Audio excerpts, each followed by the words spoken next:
அஸ்ஸலாமலைக்கும். Hi guys, welcome to trending kitchen. இன்னைக்கு நம்ம சமைக்க போகிற டிஷ் பேர் வந்து உருளைக்கிழங்கு மசால். உருளைக்கிழங்கு மசாலா எப்படி ஈஸியாக செய்யறதுன்னு நான் உங்களுக்கு சொல்லி தரப்போகிறேன். சேனலை சப்ஸ்கிரைப் பண்ணாதவங்க சப்ஸ்கிரைப் பண்ணுங்க, லைக்கான கிளிக் பண்ணுங்க.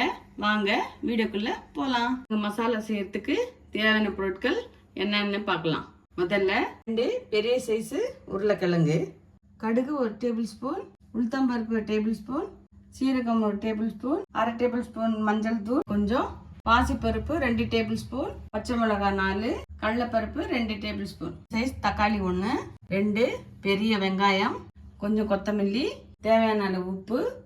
மசாலா செய்யறதுக்கு முதல்ல அடுப்பை ஆன் பண்ணிட்டு குக்கர் வச்சிடலாங்க. தண்ணி ஊற்றி உருளைக்கிழங்க வேக வச்சுக்கலாங்க. உருளைக்கிழங்கு 2 பாதியாக அறுத்து வேக வச்சுக்கலாங்க. கொஞ்சம் உப்பு போட்டு ஒரு 3 விசில் வர்ற வரைக்கும் வேக விடலாங்க. இப்போது குக்கர் மூடியை போட்டு உருளைக்கிழங்கு வேகிற வரைக்கும் விடலாங்க.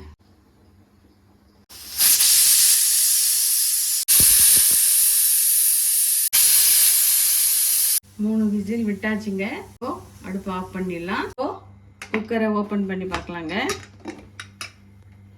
உருளைக்கிழங்கு சூப்பராக வெந்துருச்சுங்க. இப்போ இதை உரிச்சு பிசைஞ்சு வச்சுக்கலாங்க. உருளைக்கிழங்க தண்ணியில் போட்டு உருளைக்கிழங்க நல்லா ஸ்மாஷ் பண்ணிக்கலாங்க. தோல் உரிச்சாச்சுங்க. இப்போ நல்லா மேஷ் பண்ணிக்கலாம்.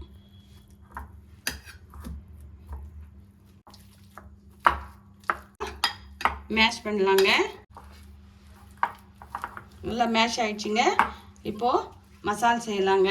இப்போது மசால் செய்கிறதுக்கு முதல்ல அடுப்பு ஆன் பண்ணி கடாயை வச்சுக்கலாங்க. கடாய் ஹீட் ஆயிடுச்சுங்க. இப்போ எண்ணெய் ஊற்றிக்கலாம். தேவையான அளவு எண்ணெய் ஊற்றிக்கலாங்க. எண்ணெய் காஞ்சிடுச்சுங்க. இப்போது எடுத்து வச்சிருக்கிற கடுகு போட்டுக்கலாங்க. கடுகு, உளுத்தம்பருப்பு போடலாங்க. உளுத்தப்பருப்பு பிடிச்சதும் எடுத்து வச்சிருக்க பாசிப்பருப்பு போட்டுக்கலாங்க. போட்டு நல்லா ஃப்ரை பண்ணலாங்க. பருப்பு கொஞ்சம் பொன்னிறமாக ஆகிற வரைக்கும் வதக்கலாங்க. இப்போது எடுத்து வச்சிருக்கிற கருவேப்பிலை போடலாங்க.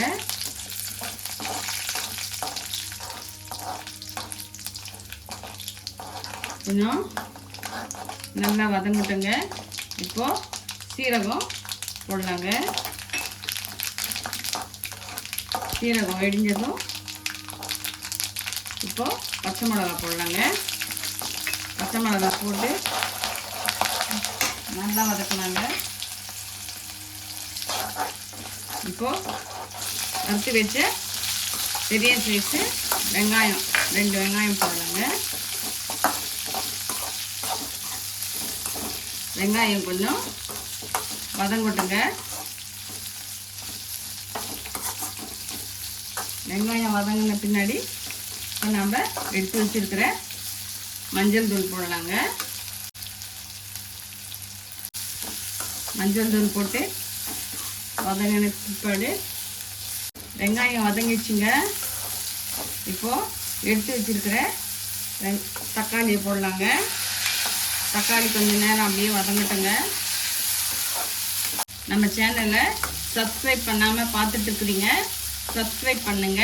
ஃப்ரெண்டு ஃபேமிலி எல்லாருக்கும் ஷேர் பண்ணுங்க. தேவையான அளவு உப்பு போட்டு நல்லா மிக்ஸ் பண்ணலாங்க. இப்போது ஒரு 1/4 டம்ளர் தண்ணி ஊற்றி வெங்காயம் கொஞ்சம் நேரம் அதுலேயே வதங்கட்டுங்க. 1/2 டம்ளர் தண்ணி சேர்த்துக்கலாங்க. கொஞ்சம் நல்லா இது கொதி வரட்டுங்க. கொதி வந்துச்சுங்க. இப்போ நம்ம பிசைஞ்சு வச்ச உருளைக்கிழங்க அதில் போடலாங்க. நான் வந்து சோம்பு போடலைங்க. உங்களுக்கு தேவை இருந்தால் நீங்கள் சோம்பு போட்டுக்கலாம். நான் வந்து சீரகம் தாங்க போட்டிருக்கிறேன். நல்லா மிக்ஸ் பண்ணலாங்க. பூரிக்கு சப்பாத்திக்கு சாப்பிட்லாங்க. சூப்பராக இருக்குங்க. கொதி வரட்டுங்க. இப்போ எடுத்து வச்சிருக்கிற கடலை மாவை தண்ணியில் கலந்து நல்லா மிக்ஸ் பண்ணி அந்த மசாலில் போடலாங்க. மசாலா சேர்த்துக்கலாங்க.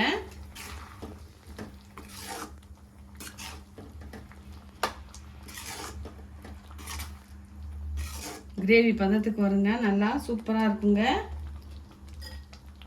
கடைசியாக கொத்தமல்லி போட்டு இறக்கிடலாங்க. நம்ம சுட சுட உருளைக்கிழங்கு மசால் ரெடி.